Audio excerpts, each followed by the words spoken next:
Mano, quem que é Diego Cabral? Manda aí pra nós.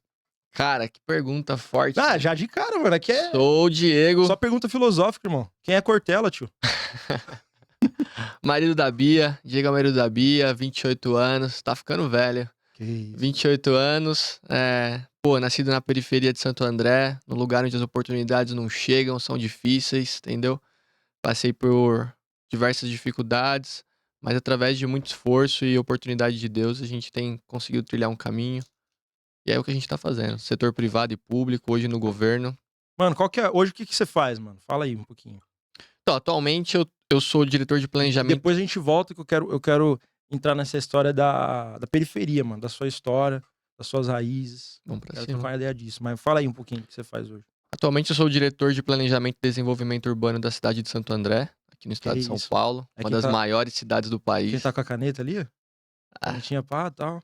não, Ó, é o prefeito, né? A Coloca gente só, aqui. só dá as diretrizes, né? Da onde que deve acontecer, de que forma que deve acontecer, mas aí é o homem lá Que o da eleito hora. pelo povo, que vai executar. Mas enfim, hoje eu sou diretor de planejamento urbano da cidade de Santo André, uma cidade que só vem crescendo cada vez mais. Hoje, com o último censo, nós estamos no 5º lugar das maiores cidades do estado de São Paulo. Então, uma cidade muito relevante, tanto para o estado quanto para o país. E estamos lá, ajudando a cidade em tudo que precisa no desenvolvimento, né? Que massa, irmão. E, cara, voltando nessa parada da. A gente vai chegar ainda em como que você entrou nessa esfera, né, mano? Mas vamos falar um pouquinho cara, da sua jornada, da sua infância. Você veio da periferia de Santo André. Assim, nasci no Bragança, a comunidade do Bragança. O nome bonito é Núcleo Amoritas, né? Eu descobri isso só depois que eu vim pro governo e comecei a fazer algumas questões, Colocou no a Google tá outro analisar. nome, né? Tipo, Você vai ver, é núcleo Amoritas. Núcleo é um nome bonito, né? O censo fala em aglomerados subnormais. Então, o trabalho de planejamento do censo é esse. O governo aglomerado, fala núcleo e a gente fala favela, né? favela. E em alguns lugares é comunidade. Caraca, tipo, Mas é quem tipo nasceu é favela. Quem nasceu é favela. no latim aí é núcleo. Em hebraico. Em hebraico é esses nomes bonitos. Mas Aí real tem é toda uma favela, favela, irmão. Quem nasceu na periferia. favela, fala favela. Quem não nasceu, fala comunidade, que é bonitinho, é um nome formal aí, mas quem sabe, sabe. E como que foi, mano, essa sua infância, assim? Com que contexto que você nasce ali? O que que você experimenta? Qual que é o seu núcleo de amizades? Como que foi esse rolê, mano? Cara, eu nasci. Pô, já começo com os meus pais, muito jovens. Minha mãe engravidou de mim, eu tinha 16 anos de idade. Meu pai tinha 18 para 19. Então, assim, é o cenário Brasil, né? Gravidez na adolescência, dificuldade. Minha mãe não teve pai, não conheceu o pai dela, né? Porque ele faleceu, né? Que sumiu aí como a maior parte, né? Minha mãe, enfim, minha avó, viúva, que veio do Nordeste, criar os 2 filhos buscando oportunidade aqui em São Paulo. E minha mãe, aos 16 anos de idade, conhece meu pai. E aí eles acabam se relacionando. Precocemente acaba vindo uma gravidez. E meu pai tinha 18 anos na época, também desempregado. Minha mãe desempregada, super jovem, nascem. E aí é aquela pergunta, né? Vamos fazer de que jeito? E aí foram morar nos fundos da casa da minha avó, Ivone, que essa sim mora no Bragança, né? Na comunidade do Bragança, onde meu pai nasceu e passou toda a vida, onde meu avô foi um dos fundadores, faleceu porque a favela pegou fogo, e aí se desesperou vendo tudo aquilo acontecendo, acabou infartando. Nossa. Então, uma história de luta. E Quando aí, o seu avô você não chegou a conhecer? nenhum dos dois, nem por parte de pai, nem por parte de mãe. Caramba. É, E puxado. e o contexto, mano, tipo, o que que você enfrentou, assim? Como que era a sua rotina ali na comunidade? O que que você enxerga que é diferente na comunidade, na favela, de um contexto de classe média? O que que muda? Cara, assim, na infância, eu acho que é mais gostoso, se você me perguntar a verdade. Óbvio, tem dificuldade financeira, você Claro, tem, claro. falta de acesso a tudo, de Mas aí você infraestrutura não de tem tanta lazer. referência, né, então você Só tá que na com exato, os você não brother. tem. Pra você, o que que é o mundo? O mundo é aquilo ali. O É mundo é a isso, viela, é o é isso. escadão, é o polícia e ladrão, Já entendeu? era, tio, da Ali já hora. uns já querem ser polícia, outros já querem ser ladrão, É. entendeu? Esse é o contexto dentro da favela quando você tem 6, 7 anos, tá na rua ali brincando. Então é subindo escadão, descendo escadão, os moleques soltando pipa. Eu nunca gostei muito de pipa, não. Mas os moleques soltando pipa e a gente tá ali. Como você não tem essa. Depois, mais Você não pra tem frente, referência, quando né. você tem seus 12, 13 anos, que aí você começa. Ver o mundão, vai pro ensino médio, ver que alguém ali já tem um pouco mais de condição, vai fazer um trabalho de escola na casa de alguém que já tem uma fala, condição "Caraca, melhor, tem você um, fala, tem um nossa, mundo diferente, né? até lá, o que você mais quer é a vendinha da esquina, que você compra lá teu chocolate, Bomboniere. teu pai tem um fiado lá, uma continha, e é isso. E ficar brincando de polícia e ladrão, jogando bola na quadrinha, no campinho de terra, cresci. Pô, aí é Futebol é esse uma ponto parada também importante. que você sempre curtiu, né? Muito, muito. Futebol, cara, eu digo que futebol, assim, se me perguntar, Diego, por que que você não foi pro corre, por que que você não foi como outras pessoas foram, pro mundo do crime ou das drogas? Eu posso te dizer com certeza, primeiro, por muita orientação, por mais que a gente veio de uma dificuldade grande financeira, eu sempre tive uma família estruturada, pai e mãe, o Sim. que já é um Pô. anormal, né, nesse cenário nosso. E então, assim, sempre por conta do pai e da mãe, mas depois por conta do esporte. Cresci ele jogando futebol no campo do Saja, querendo ser jogador de futebol, tinha um sonho, uma meta e foi atrás. Caraca, mano. Jogava fácil ou era só Só tapa, vontade né, mesmo? irmão? Só tapa. Ou era só vontade mesmo de jogar? Não, jogava bem. Parei cedo, parei com 16 anos. Que isso, mano. É. Parou depois que eu ainda. Eu parei 14, mano. Você nem começou, Nem então, né? comecei, irmão. É que eu comecei com 3 anos, né, mano? Nem começou, 14 Não, eu anos. comecei com 3. Ah, com 3? Era só a cabeça gigante equilibrando, tá ligado? Ficava equilibrando a cabeça assim. 3 anos é ótimo, irmão. Não, mas jogava fácil, mano. Japonês, mano. A mistura, né? Afro-nipônica, né, mano? Afro-nipônica. Inteligência nipônica com a resistência, né, mano? Fazia Nossa, acontecer louco. ali. Pensava à frente do seu Tá tempo maluco, já, né? tio. Ô, depois nós vamos falar de uma resenha dessa de Não, vou futebol falar aí, de que é da hora. futebol. Amo Mas deixa eu te falar uma parada. E aí, como que foi a sua juventude ali? Qual que foi o primeiro contexto profissional que você tem? Cara, é importante o futebol fazer essa transição do futebol, porque você vai Mas entender. você chegou a jogar mesmo, tipo? Joguei pra disputar campeonato, tudo, federado, né, que chama. Ah, tá, não. Disputei, porque eu joguei no Santo André, aí eu fui depois pro Red Bull Brasil, fiquei um tempo lá no Red Bull Brasil fazendo teste e tal. E depois eu voltei pro São Caetano.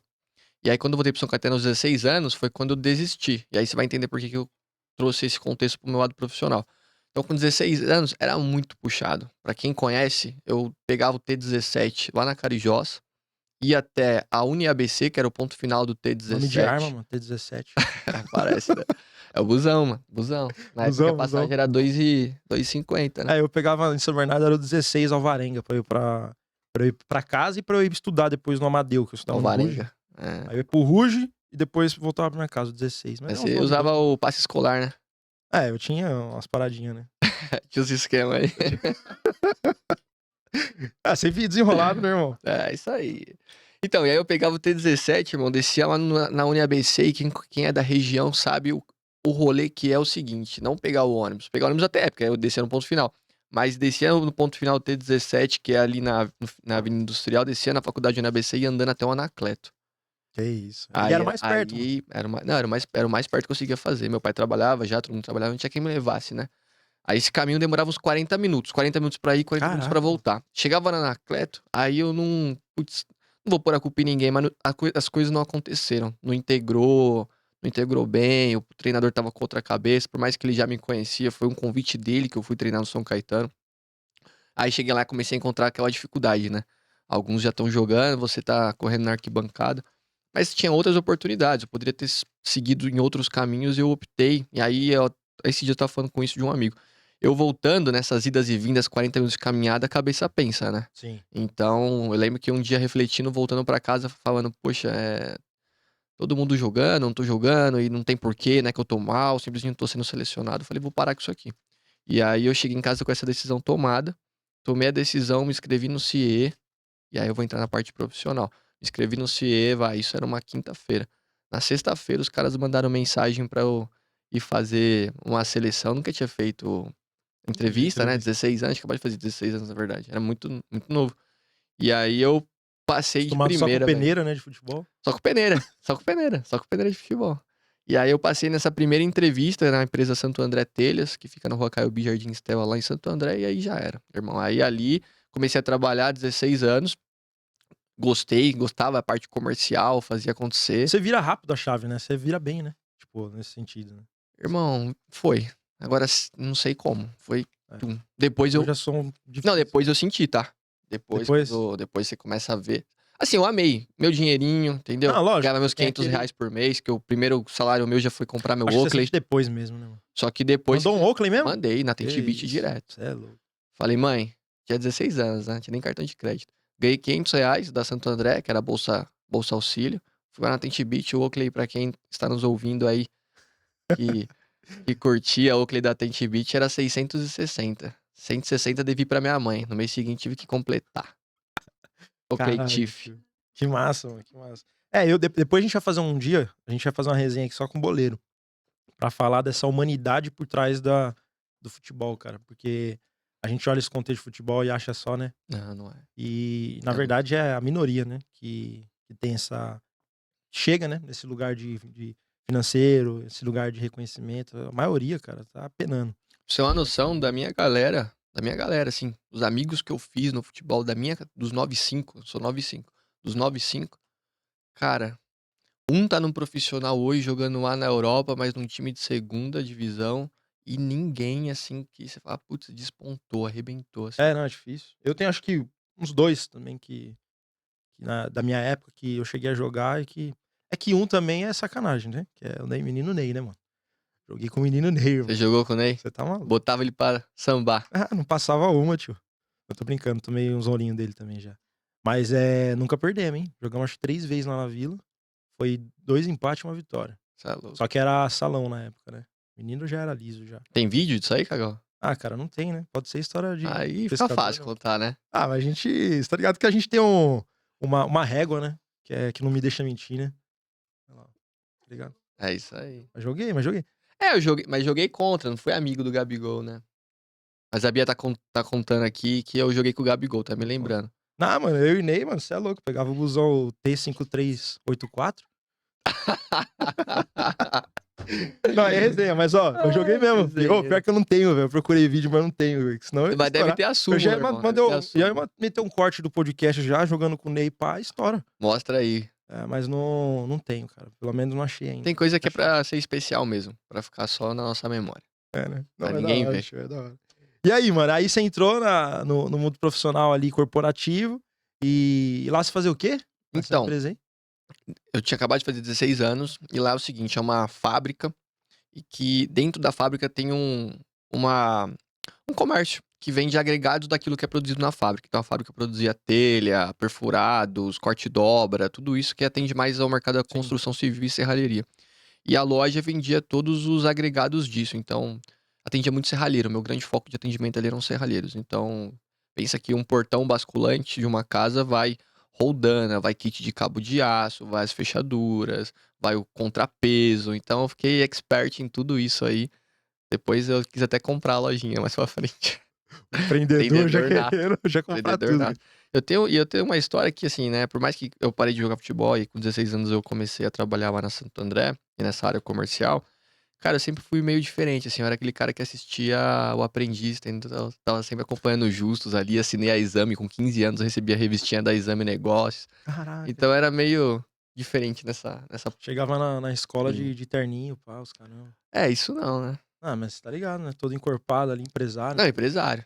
Já tinha Sabia do quê, mas ia ser. Já tinha essa caixa massa já?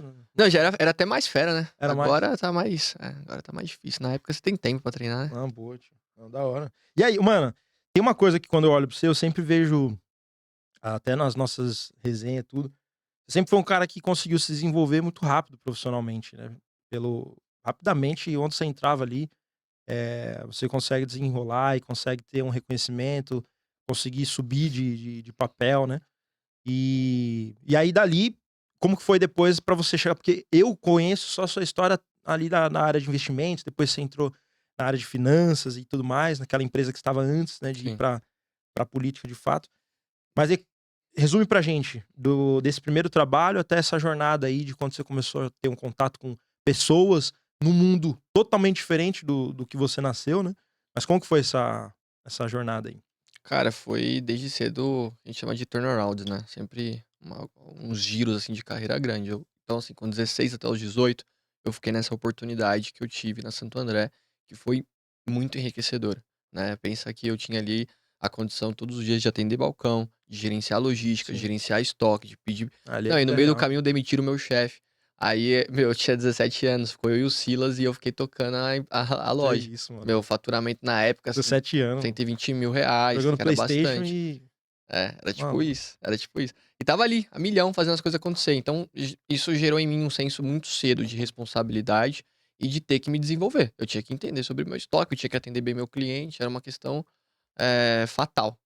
E aí, beleza. Então, assim, aí com 18 anos, eu comecei já a ir para o caminho da faculdade, né? Então, assim, por mais que eu estudei minha vida inteira em escola pública e tudo mais, sabia que eu queria cursar a universidade.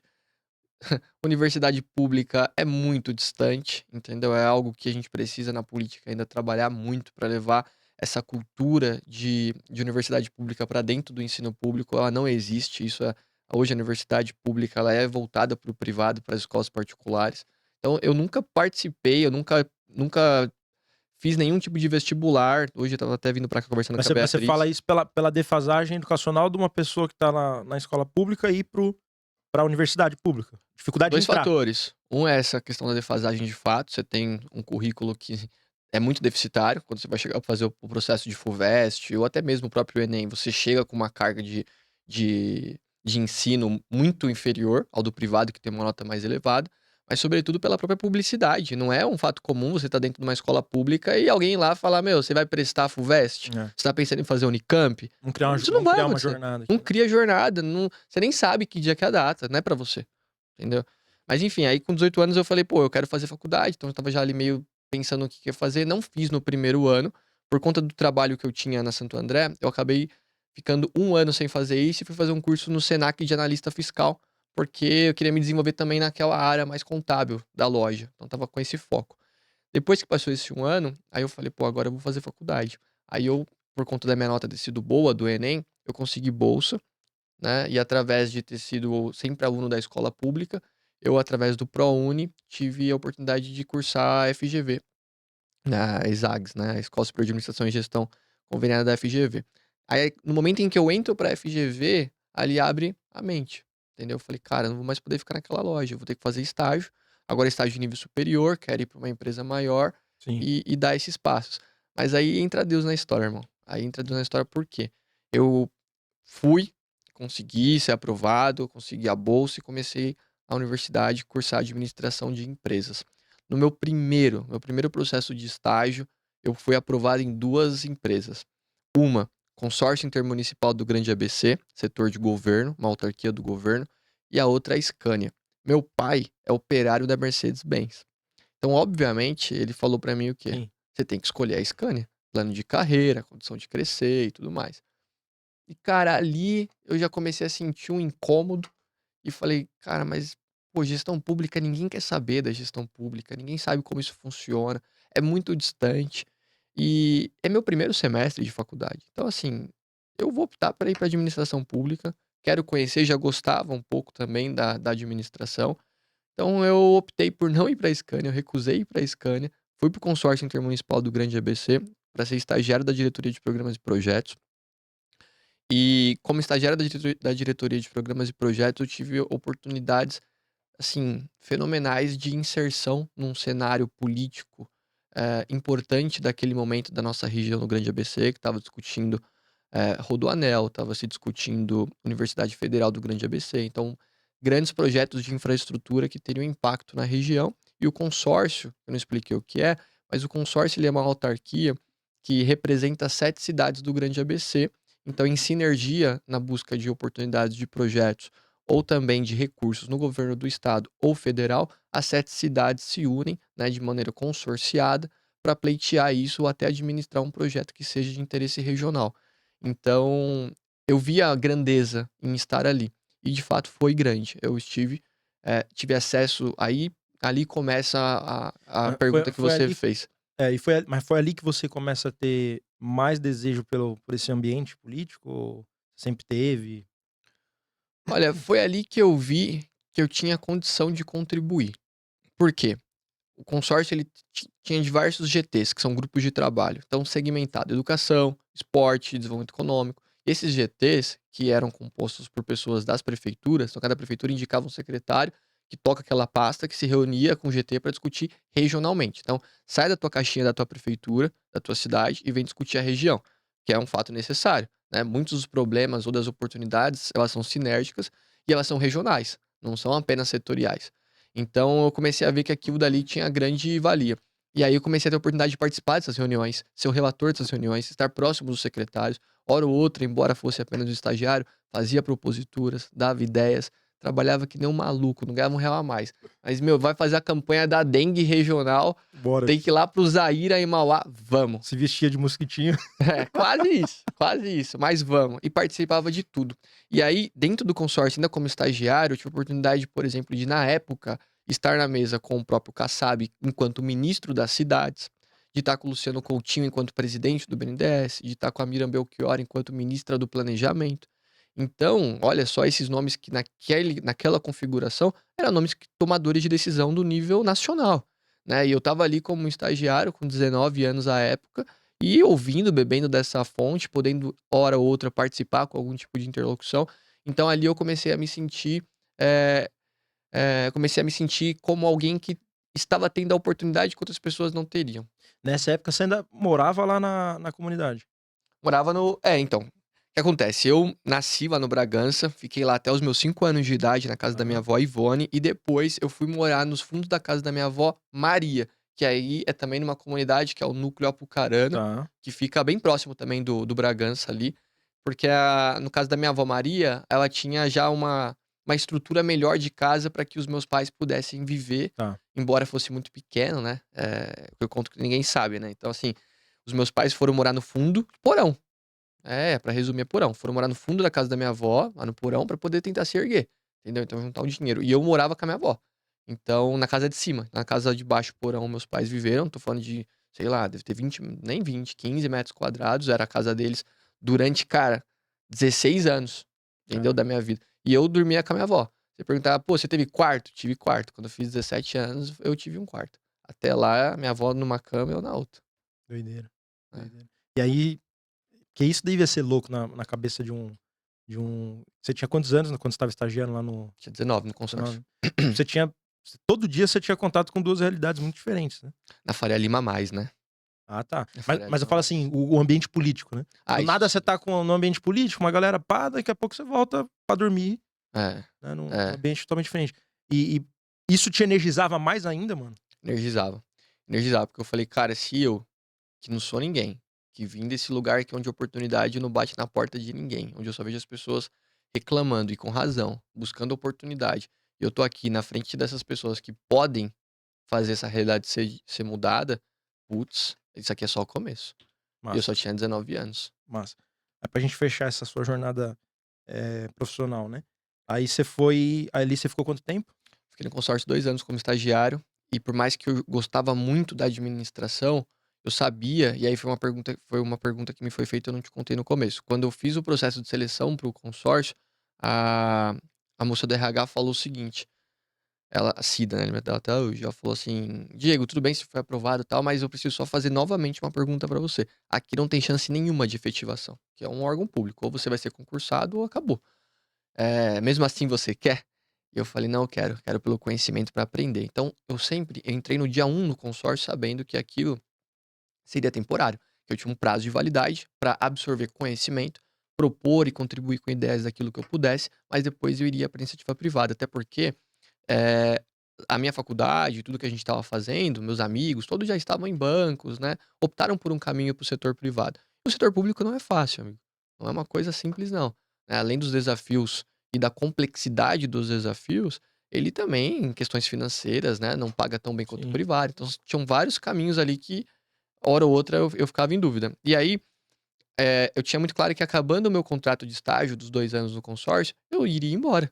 E já estava prevendo ir para alguma empresa privada e seguir com o meu outro ciclo. Sempre tive essa sede de beber das 2 Experimentar. fontes, entendeu? Pô, beber das 2 águas aqui, privado, público, e ser uma pessoa que fosse um ponto ali de equilíbrio entre essas Da hora. coisas. Então eu terminei o consórcio intermunicipal e eu recebi um convite na minha última semana de estágio, do prefeito de São Bernardo do Campo, na época, Luiz Marinho. Eu nunca fui filiado a nenhum partido político, né, até a eleição de 2020 agora. Sim. Então toda essa trajetória minha é totalmente desvinculada de qualquer questão política, apenas técnica. Top. E o prefeito me convida, era 2016, ano da eleição, e ele me convida para ser assessor de relações com as indústrias da prefeitura de São Bernardo do Campo. E ali começou a coisa realmente acontecer. Então, com 20 anos de idade, eu assumi uma posição muito relevante Eu brinco, né, que eu liguei pra minha mãe, porque eu ganhava no consórcio eu ganhava R$ 1.000 de bolsa auxílio. E quando eu fui assumir essa posição com 20 em São Bernardo, eu já estava ganhando, tipo, R$ 6.500, assim. E aí, falei: "Caramba, mãe, os caras me deram um negócio aqui, eu tenho que ir numa conta, nem abre um cartão normal, um cartão cinza, o negócio aqui é chique". E, enfim, aí eu fui pra São Bernardo. Aí em São Bernardo eu realmente comecei a ter poder de decisão, realmente coordenar as coisas. Então, em São Bernardo, aos 20 anos, eu fui responsável pela implantação do Sebrae aqui, um posto do Sebrae que não tinha na cidade, da implantação do sistema Via Rápida Empresa, que facilitou e desburocratizou todo o acesso dos empreendedores no município, né, de alvará, e tudo mais. Além disso, acho que um dos principais projetos que foi o São Bernardo Conectando Negócio, que fui desafiado ali, né? O prefeito estava vindo uma grande construção para São Bernardo do Campo, que era a rede Accor de hotéis, e a Cetim estava construindo um grande complexo, que seria um aglomerado de comércio, eh, de hotel, de centro de convenção, comércio e apartamento, ali na região do Shopping Atrium, para quem conhece ali a região. E era um investimento assim se não me falha a memória, R$ 570 milhões. E aí eu propus, eu falei: "Olha, eu acho que a gente pode fazer algo voltado para a cadeia local, dos fornecedores locais, então tentar incentivar a economia local através da rede, já que eles vão investir 570 milhões, vamos tentar mapear todos os players da cidade que podem de algum modo, e mais que a cidade, eu lembro que a gente abriu para o ABC, mas que podem agregar e vender produtos e serviços para a rede Accor e deixar esse dinheiro na região". Aí ele adorou e falou: "Então toca". Lembro que até o nome foi eu que dei, né, São Bernardo Conectando Negócio. E quando a gente foi falar, eu lembro que eu não lembro o nome do rapaz, mas do cerimonial da prefeitura, eu fui falar: "Olha, a gente vai ter que fazer, né, o São Bernardo Conectando Negócios, onde que eu posso fazer?". Ele falou: "Ah, você pode fazer no teatro", que é o teatro que fica embaixo da prefeitura. Eu falei: "Mas que tamanho que tem? Qual a quantidade de pessoas que cabe?". Ele falou: "Ah, cabem 300 pessoas, mas fica tranquilo que nenhum evento da prefeitura nunca lotou". Aí eu falei: "Puta, esse vai Acendeu. lotar, esse vai lotar, irmão". E lotou. Mais que lotou, ficou gente de pé, foi um negócio enorme, assim. Nossa, enorme, assim, foi muito bacana. Beleza, acabou, a eleição acabou, eu era um cargo em comissão naquela gestão, então a eleição acaba, e aí eu fui convidado para seguir. Mas ali eu já estava com quase 22 anos, e eu queria voltar para o setor privado, né, para poder me Quase vinte desenvolver e dois mais. anos, né? Super Já estava quase 4 anos no velho já, setor né? público, já estava super velhão aí. E daí eu volto, e aí eu faço um processo de seleção para a BASF, BASF líder do setor químico mundial aí, né, dona da Suvinil Tintas e outras coisas. E eu fui aprovado e fui trabalhar na área de governança e crédito para América Latina na BASF. E aí foi super bacana, a BASF é uma empresa maravilhosa, gigante, líder do segmento, tudo, mas eu fui para uma área muito Caxias, assim, muito fechadinha. Tá. Então então eu senti muitas barreiras de crescimento na área que eu estava e comecei a ficar um pouco desconfortável. Isso logo de cara, assim, com 3, 4 meses de empresa. Então era diferente. Pensa que eu estava há 2 meses atrás tomando decisões com o secretário, com o prefeito, fazendo coisas, conversando com diretores de grandes empresas. De Dinâmico, repente, né? eu Totalmente. estava numa área de governança e crédito, que você tem uma coisa chamada guideline, que é um manual ali que vem da Alemanha e que você tem que fazer aprovar ou reprovar crédito de compradores globais ali, né, da Latam, né, América Latina.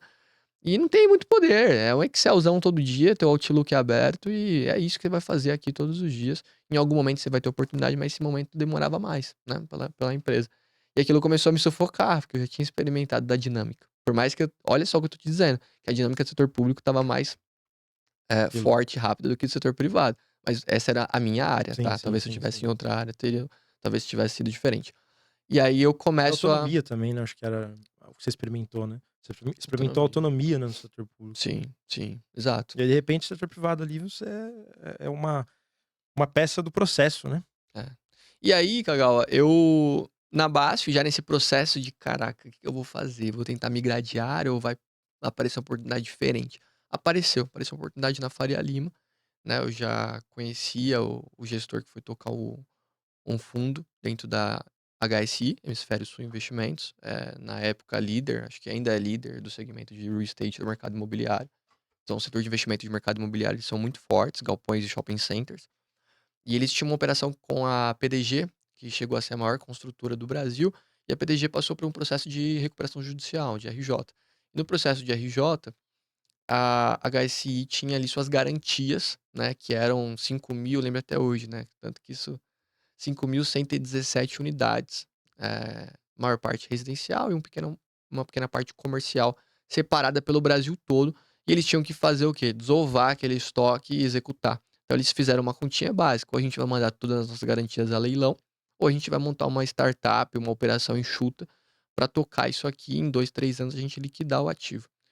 E aí eu fui convidado para fazer parte desse desafio enorme. E aí eu falei: "Cara, que animal, né, Faria Lima, tal, e Moleque da quebrada, não. o moleque da quebrada tá aqui", e assim, eu ia começar cara, eu sei lá, o tanto que eu aprendi nisso não existe, assim, sabe. Hoje se me perguntar de matrícula, de averbação, de tudo que você imaginar, né, eu aprendi naquele processo. E eu fui para lá para assessorar o presidente, né, o Ricardo, que estava ali fazendo esse papel à frente do projeto HM1, dentro da HSI. E, putz, aí ali foram as oportunidades que a vida deu, né. Eu lembro que eu estava aí passou algum tempo, eu estava preparando o que a gente chama de relatório de investidores, né, que é feito com os RIs, são relações com investidores. Sentei na mesa lá na Faria Lima, na verdade ainda não era na Faria Lima, que a HSI mudou de lugar, né, ela ficava ali na Bandeira Paulista com a Juscelino, depois que ela mudou pra Faria com a Juscelino. Então lá no JK Financial Center, na Bandeira, sentou numa mesa o Ricardo, na outra mesa sentou simplesmente o Máximo Lima, né, que é o Max, que a gente chamava de Max, que simplesmente é o dono da HSI, um cara que gere uma carteira de ativos, assim, bilionário, super respeitado no Brasil e fora do Brasil. Que isso. E tava lá, Diego Cabral, tendo que apresentar pro cara todo o relatório, como que os negócios estavam indo, quanto que aquilo estava se desenvolvendo. Tive desafios grandes, tive que administrar uma dívida de IPTU, um contencioso jurídico muito alto. Conseguimos reduzir isso muito. Lembro que a gente tinha um contencioso de 100 milhões, conseguimos reduzir isso para 20 milhões. Tinha dívidas de IPTU, dos imóveis.